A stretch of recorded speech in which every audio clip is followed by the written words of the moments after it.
Setelah koma itu ada berapa hari gitu ya, kemudian kita dipanggil lagi karena keadaan Bapak sudah kritis gitu. Nah, waktu sudah kritis itu ya saya sudah berpikir bahwa agaknya ini akhir daripada Bapak gitu. Jadi waktu kita kumpul gitu, ya tinggal menyaksikan beliau mulai dicabut-cabut alat bantunya gitu. Ya terus ada bernafas panjang 3 kali ya. Terus sudah nggak ada.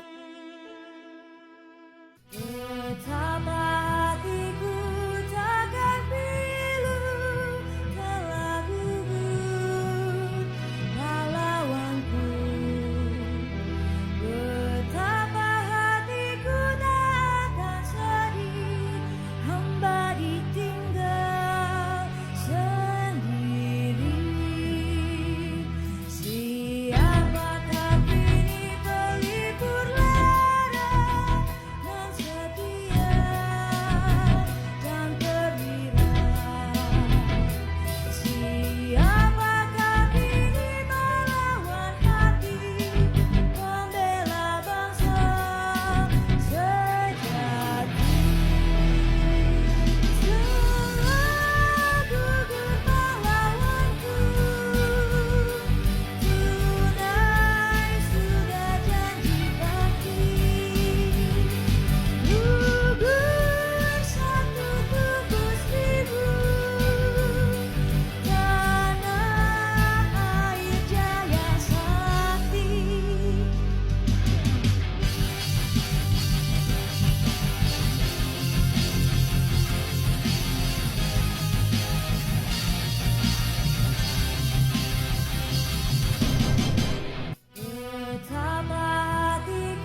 Ya, waktu itu pertemuan hanya 30 menit dan pada waktu itu kondisi dari Bung Karno sudah sangat sakit.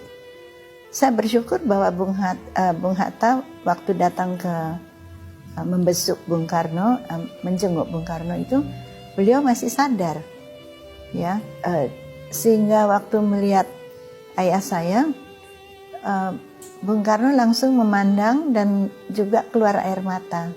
Jadi beliau berbaring di bantal kan, dan air matanya keluar dari matanya karena berbaring, jadi jatuh ke bantal itu lewat mata, lewat bagian atas pipi. Dan Bung Hatta melihat tangan Bung Karno yang sudah bengkak di sini juga, dan memijat, tapi bukan memijat seperti tukang pijat, bukan, karena beliau sudah terlalu bengkak, jadi hanya membelai-belai begitu ya.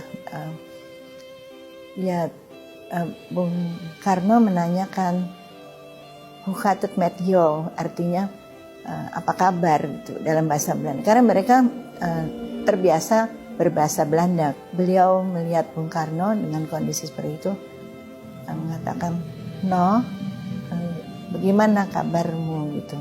Terus Bung Karno menjawab, "Hoe gaat het met jou?" gitu. Nah, jadi saya mengingat bahwa Bung Karno meminta kacamata kepada suster yang berada di situ untuk bisa melihat Bung Hatta lebih jelas lagi gitu, dan air mata juga keluar. Tapi beliau sudah terlalu sakit untuk berbicara banyak, jadi hanya hati berdua, hati yang berbicara. Nah ini saya kira suatu, mungkin dua-duanya mengenang suatu proses panjang dari perjuangan memerdekakan Indonesia yang itu sangat spektakuler kan, tidak setiap orang kan bisa melakukan itu, apalagi yang berdua sebagai proklamator, mungkin satu-satunya di muka bumi ini.